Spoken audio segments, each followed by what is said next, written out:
You're listening to BizQuik. This is where Julie and Corey provide quick and useful information to small business owners. BizQuik is the podcast where small business owners get to showcase their businesses and receive expert advice and guidance in areas many entrepreneurs struggle with. And you, the listener, get solutions, tips, and tricks on real-world topics that many small business owners face. Julie and Corey are the experts small businesses hire when they need solutions. And the BizQuik podcast is just one way they deliver those solutions. Let's start the show. Welcome to BizQuik. I'm Julie. And I'm Corey. And on today's show, we have Callye Keen. He's the CEO of Red Blue Collective out of Sterling, Virginia. But before we bring Callye on, we're going to talk a little bit first about launching new products or businesses and just some of the work that goes into it and how you know if you have a good idea or not. Yeah, and the reason we're talking about that is because Callye has launched a couple different things in his life. He's created some products. He's a coach, a consultant. He knows the ins and outs of creating brands, creating products, and all of that. And before we talk to him about how to do it successfully, I think that we're going to talk about some of maybe the less successful ventures. Successful ventures, yes. And if ever there was a guy who you would say, look at the big brain on Brad, it's Callye Keen, because that dude is smart. So, and I mean that in the most authentic way possible. He's a good dude. Yes. You ever have any? Did you ever create a new product or launch anything like that? I've had a couple of things where I was like, oh, this would be a cool idea, or I wanted to do this. I'm a big fan of hot sauce. I started making my own hot sauce years ago, probably like 5-6 years ago. And thought, oh, hey, I could probably do this like as a kind of a side hustle or whatever. I got so far as to creating an LLC. I bought some. Did you buy the domain? Yeah, I own the domain. I own a lot of domains. Do you still own the domain? I do still own the domain. So yeah, I got so far. I had sample bottles, I had recipes, I had everything ready to go, but it was one of those things I just wasn't committed. It was the hot sauce industry in general is just saturated to begin with. And so trying to come out with a new brand and not really a budget to do it, it just fizzled out. So I just enjoy my own hot sauce at home, and that's that. What about you? It sounded super dirty. Yeah, it does sound terrible now that I said it out loud. I enjoy my own hot sauce at home. Okay, it's not that kind of show. Yeah, so, exactly. Well, tell us about your great ideas. I don't know that I don't think I've ever like really had many great ideas for like product launches. I remember in November of 2013. So that is important, the year, right? Because it wasn't like it was yesterday, and this is a very common thing now. But in November and into December of 2013, me and my nephew Hanson had two brilliant ideas. And I mean, brilliant. The first one was we were at my sister's house in just outside of Las Vegas in Henderson. And we were super hungover and we were watching football and we needed to charge our phones. And we thought, wouldn't it be amazing if there was outlets in the sofa that we could? And so, we like built out like this whole prototype of what that would look like. And then 2 days later, my sister's husband informed us that was already on the market. So we were a little behind the curve and also clearly not up to date on like the newest technology. But the second idea did not yet exist. Also, we were hungover again and we were staying at a hotel property in, Vegas, right on the Strip. And it was a Sunday. So we had been out the Saturday night before. It was a Sunday. We were watching football and the Las Vegas Marathon was happening that day. And we really needed some food. And we couldn't get a taxi to get anywhere because of the marathon. And so we literally said, wouldn't it be great if there was a food service that existed that you could order food from any restaurant and somebody would deliver it to you? And now we have Uber Eats. Uber Eats and DoorDash. And I Yeah. swear to you, in 2013, Hanson and I had that idea and did nothing with it. And every time I see that memory come up on Facebook, I want to just smash my face because I'm like, oh, man, I could own Facebook right now. But what would you have done with it, though, realistically? Like, you mean like as in like launching the idea? Yeah. I don't know. I mean, listen, I've never been like afraid of like hard work, but I don't know that I had the network of people to pull that off or to even to ask about it at that point. Millions and millions of dollars of venture capital that you would need to launch it. Right. Yeah. I'm a lot smarter now in 2020. Well, okay, I'm smarter now.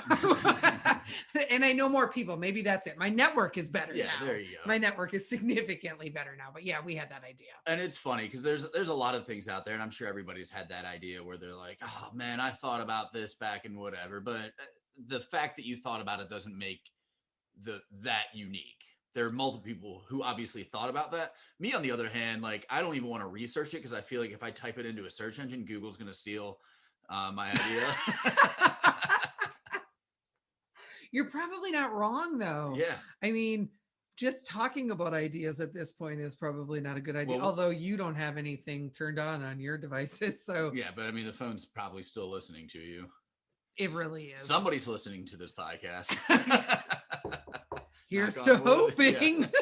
Yeah. Well, I know for sure Hanson's going to listen to this one because I'm going to tell him we talk about it. Yeah. So, and my family listens to all of them. So we'll definitely have some people listening, some sort of audience. But it's interesting when there's probably two really big barriers to launching an idea, whether it be a product or a service, right? The first one being yourself, right? Do you have the tools, the knowledge, the ambition, the motivation, the desire to do it? Because that's probably the bigger one. And then the second thing is, do you have the network or the money to make, or is it a good idea? Right? Is it a viable idea? Is the second one. And that's the tough part, especially, I mean, going back to my hot sauce example, hot sauce is something that I hope would never go out of style. So it's something that people use, something people will continue to use.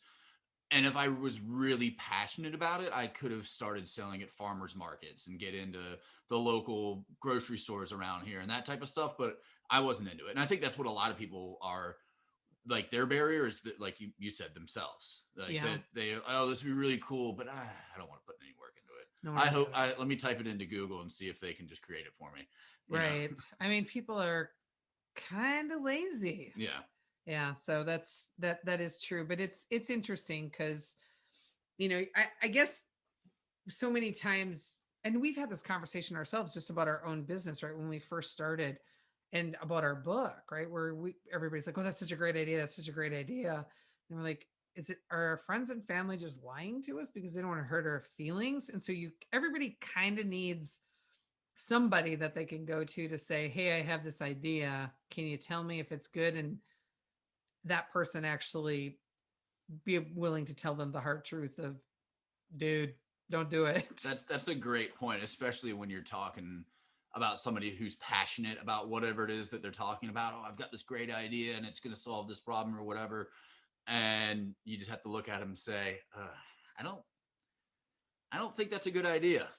Yeah. And sometimes you're like, because we've talked to a few people who have called us and they've had these ideas for a service or a product. And we're like, we get off the phone with them and we're, we have the conversation of, did I just not get what they were trying to do? Or like, am I not the target market? Is that why I thought that's the worst idea I've ever heard? Or like, sometimes just like, maybe I'm just missing something, but really, I mean, I think in general, you kind of can see if an idea is going to be a good one or not. Yeah. Well, with that said, let's gather up some ideas and bring Callye on and see if he can get us in the business of delivering food to your electric couch. Fair enough. All right. We'll be right back after this message. Hey everyone, we wanted to tell you about our latest course, Foundation 52, that will be available on February 15th. This course is built to provide tools and techniques every week of the year and is designed to improve your small business. If you're thinking about starting a business, this is a great resource for you as well. We walk you through sales, customer service, disaster planning, growth strategies, and so much more. Head on over to SB Pace to sign up today. Welcome back. We've got Callye Keen of Red Blue Collective out of Sterling, Virginia. Welcome, Callye. Hey, how's it going, Julie? It's good. It's nice to have you. Yeah, it's nice to be here. Thanks for having me on. Yeah. Yep. So let's start by talking about Red Blue Collective and what exactly that is. Yeah, so the name's derivative because from having that technical acumen and having that creative drive, and really those two things combined is what creates great products, right? All of the wonderful products that we enjoy today, they have that beautiful pairing and those two like seemingly dichotomous ideas. So Red Blue Collective is us as a community, a network coming together with both of those elements to help people grow businesses, create amazing products, change our lives, change the world, all those beautiful things. Great. So I know that from previous conversations that you're into manufacturing products, coming up with ideas, doing all sorts of crazy stuff. I've only met you a couple of times, but Julie's said many things, many nice things, many great things about you, including the $700 fidget spinner and all of that. So can you tell us a little bit about like how you create those ideas and how you get people to buy a $700 fidget spinner? Yeah, so like important takeaways from that, and it was really, that was an experiment to show people about perceived value and why brand equity and having a great offer isn't based on cost. It's based on our perceptual value that we place on something. So the experience of it, it's a connection, the emotional elements to it. So that's important. I mean, that's why this is $700 and it's a sculpture versus a $1 thing that you got at a trade show that you threw in the garbage, right? And I want everyone to look at what they're thinking about and say, well, Callye did this absurd thing. Like, what is the absurdist value equivalent of what I'm doing? What's the $700 fidget spinner version of what I'm doing? And then work backwards to find how do I create a brand promise and offer and the partnerships that put me in the place where I can basically be the Michael Jordan of fidget spinners, right? You know what I'm saying? Yeah, that's I mean, the perceived value is such a huge thing. Like I was in restaurants for years and I always told my kitchen staff that, yeah, you know, you're just putting out whatever it is, but if you make it look good, we can charge more. So, you know, it's that perceived value is, you know, value achieved in terms of, you know, the plate of food costs $2-3, but we can sell it for $12-15 because it looks like it's worth $12 to $15. Yep. Yeah. So when you're thinking about perceived value, that's you, the creator, the manufacturer, the owner of this thing, telling someone what the value is through copy and through, in some instances, video or image, right? And basically conveying like raising expectations or creating desire and want, right? Yep. So what is the, like when you did, just continuing talking about the fidget spinner, what did you use as the driver for creating that perceived value? Was it more through video or what? Yeah, so it's a great question, and you really, it starts with mapping out a couple of elements to understand like how this functions, right? How this isn't just a fluke thing, but it's something I've repeatedly done dozens of times. So, and the first thing is I want to figure out what I'm actually trying to do, right? Not just with this product, but in general, what the purpose of this. And the business that we ended up building around these super premium collaborative products, the point was to create a business model around collaborative launches and to be able to get enough attention so people would start using this in their business, because it's still something that that I coach on, something I consult on, but it's not something that people readily adopt or they think about. It's much more rare. It's just a big opportunity in the market. But you think about what you're trying to achieve monetarily or connection wise, or where you're going to sit in the world. And you go out and who am I speaking to and what are they trying to achieve? So you think like, is somebody actually trying to achieve something by buying a fidget spinner? And there is an element of utility, but at the time there was a premium community that we engaged in early that was buying fairly expensive products, $200, $300, $400 everyday carry collectible products, right? And so it wasn't that bad of an extrapolation to say, hey, let's make an ultra premium product, and it's for this market that I'm a member of. You know, I'm the guy that looks at the really expensive pocket knives, right? I'm the guy that buys those little extra things. So like I understand the collector market and the mentality of the collector market.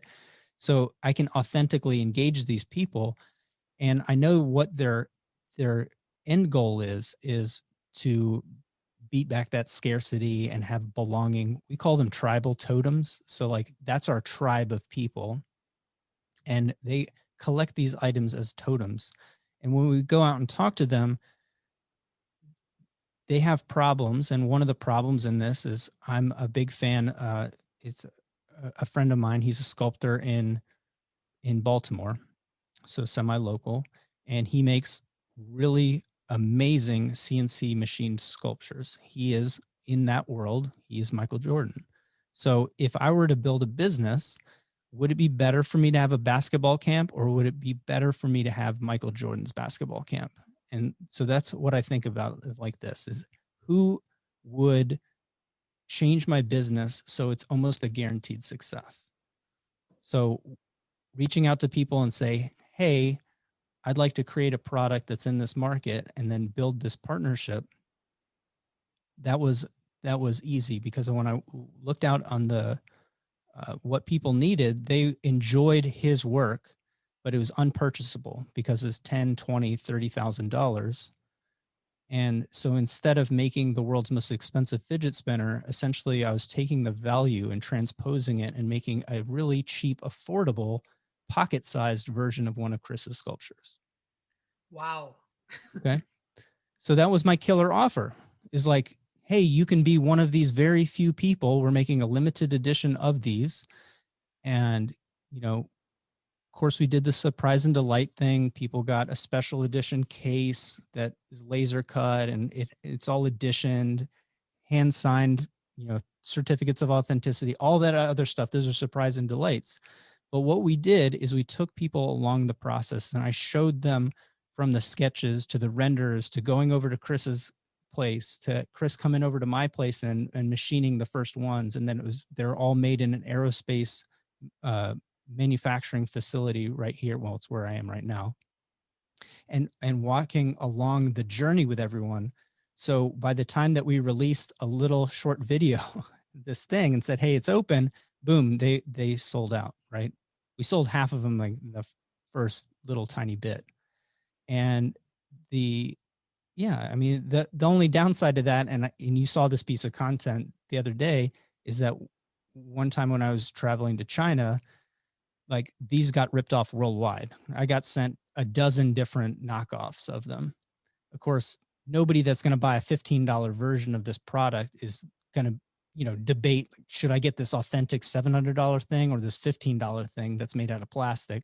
But it was like tripped me out to just be randomly walking with my friend in Shenzhen in the market. And I was like, look at all these spinners. I know every single person that actually made the real version of this thing. And here's mine. And like I had a picture of it holding up to my eye. I took pictures with the people in the stall. It's like, these are the people ripping off my product. It was really trippy, but those kind of things happen. But I mean, I hope that makes sense. It's like, really, we tried to figure out what we wanted to achieve, who we were going to work for, who we were going to work with, and what was like a 100x value of what we would charge, which is about 200% over the market. So it's like, how can I give somebody $20,000 worth of value for under $1,000? but still be 200% more than the next highest competitor.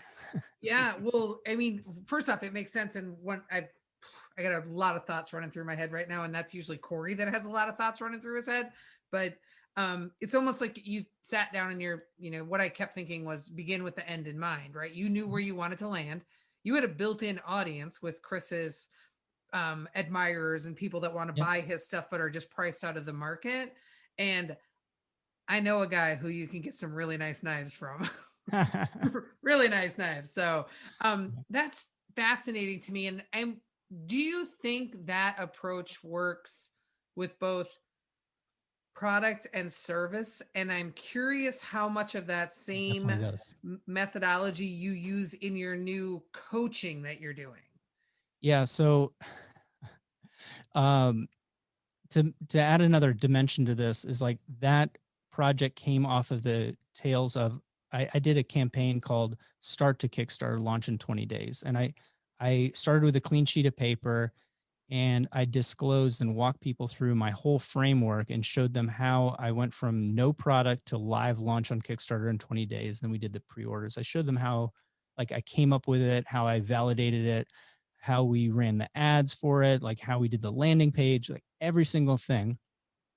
And actually used people's purchase of those seminars to fund the prototyping. Because here's the thing, and not to get too involved in this, is like I went out and I've spoken like everywhere locally, and people have the same excuses. Like, I don't have enough time. I don't have any money. I don't have any skills. Like, I'm too wishy-washy, whatever their thing is. So I said, hey, I'll do this in this really compressed time frame. I'll only use resources that are available at the makerspace, not at my manufacturing facility. And I'll only spend as much money on this as I can raise through the seminars. So I showed people every stage of the process, and we were successful. We raised $30,000 on Kickstarter and 10 something like in pre-orders after that. But then people have more excuses, and they were like, well, fidget spinners are dumb. And this is before they really popped off, right? And coincidentally, we ended up looking like wizards, but we sold a $200-ish fidget spinner on Kickstarter, and people were like, they need to be $5. Like, nobody will ever buy fidget spinners. This is a stupid idea.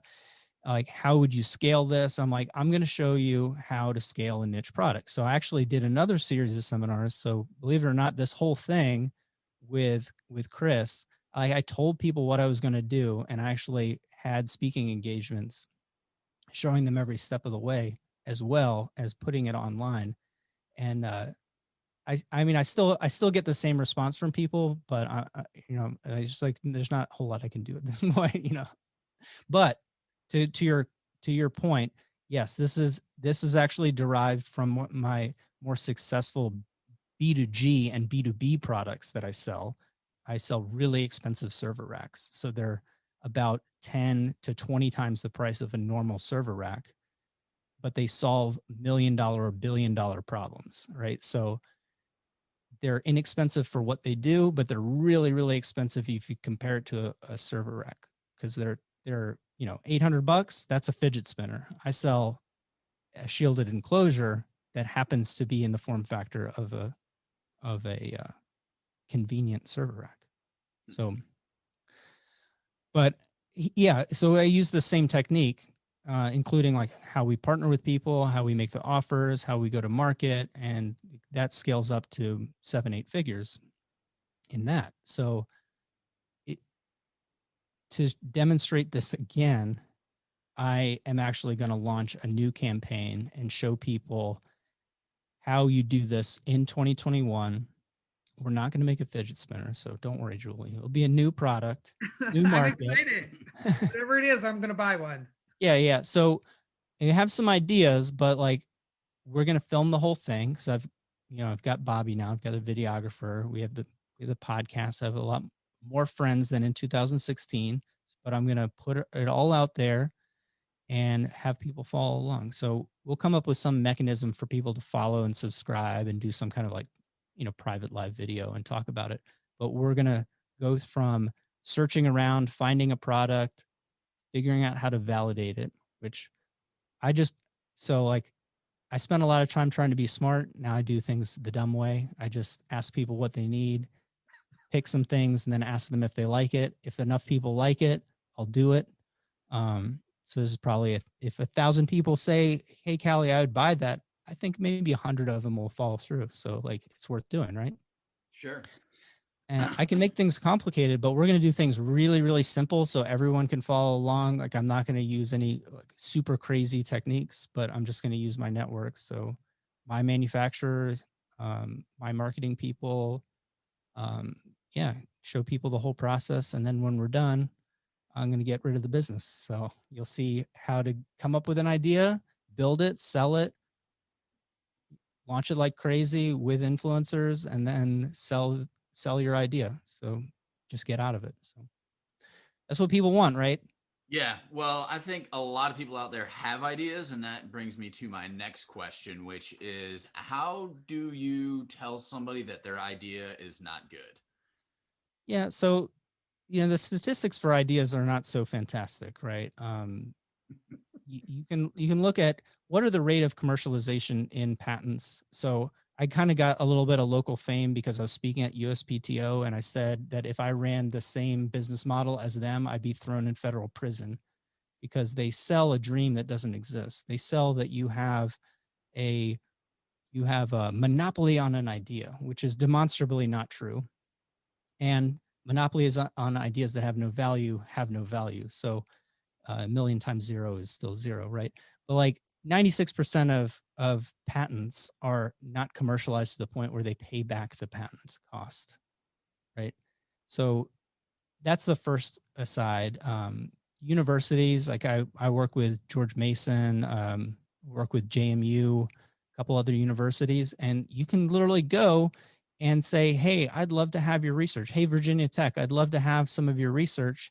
They can't even find it. They haven't even cataloged it because it's that worthless. That's how valuable ideas are. If you ever have a business and you'd like to add ideas, add IP to it, you can buy intellectual property that's uncommercialized for like literally fractions of a penny on the dollar for developing it because it's so underutilized. And so I know everyone has ideas, and ideas are what help us pivot when we have a business. It helps us be creative. It helps us think in the moment. So ideas are valuable, but like they're way overrated, right? I would rather have a bunch of people that believe in me and then be able to ask them what they want and then have a lot of ideas about how to solve that. But people come up with shower thoughts, and then they upheave their entire life because like they had a fleeting moment of inspiration, right? So I say ideas are inspiration, right? But we have to be experts about our customers' problems. We have to be solution agnostic, right? No, that's great. It is. And I was kind of over here starting to sink down a little bit because, I am the idea machine on this team. And every time I have one, Corey's like, oh God, not another one. And you just sort of validated for him that I need to stop having so many ideas. Well, so like coming up with a framework to test ideas rapidly is very valuable. Being able to try them out and pitch them. So if you can create maybe an inner circle of your customers, right? Almost like a board of customers, and you can get that voice. In startups, we'd call them early adopters, right? In branding, we'd call them brand advocates. In business, in like B2B, B2G business, like Baldrige would call them voice of the customer. But if you can find those people and you can say, hey, would this change your life, right?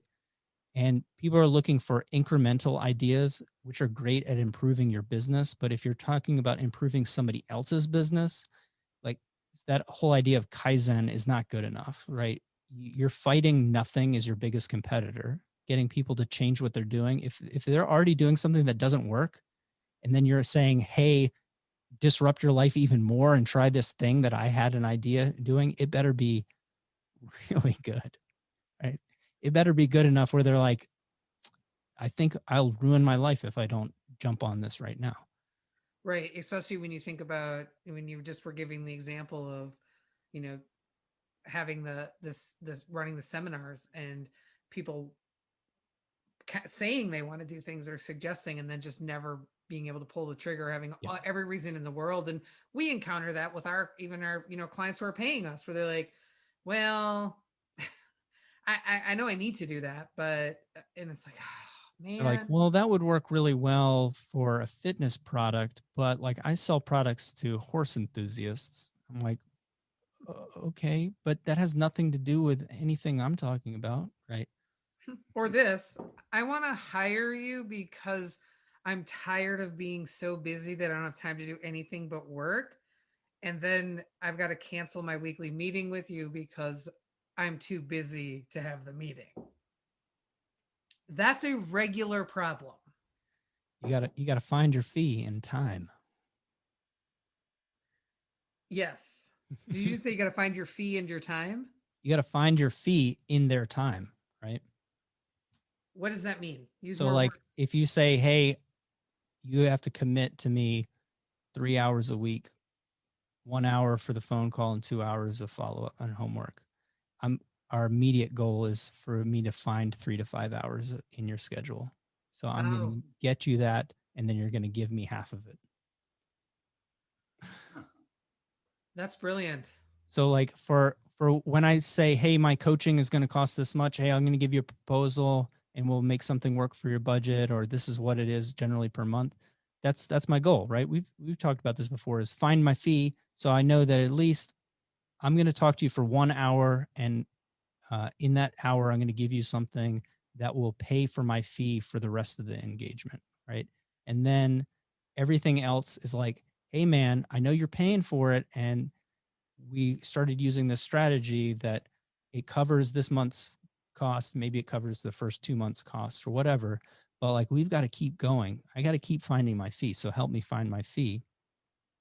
I'm going to put this out there, meet me halfway. So I'll make you 25K and I'll bill you 2,500. Right. Yeah. That's a really good approach, right? Because it's like, you're paying us regardless. So like, let's help us find that for you. Yeah. Help me find it. We'll split the difference. I like that approach. All right. I think we need to start wrapping up, though this was fascinating and we could go on and on. Thanks so much for being here, Callye. Do you want to tell our listeners how they can find you?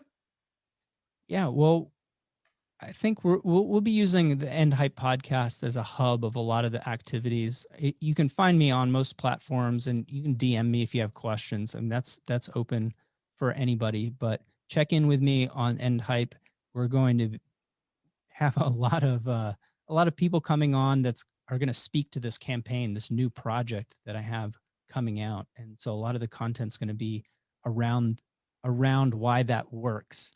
And so I think that's a good place for people to get some value. So if you're into the idea of transforming product ideas, or really just ideas, into a business reality, that's my tagline.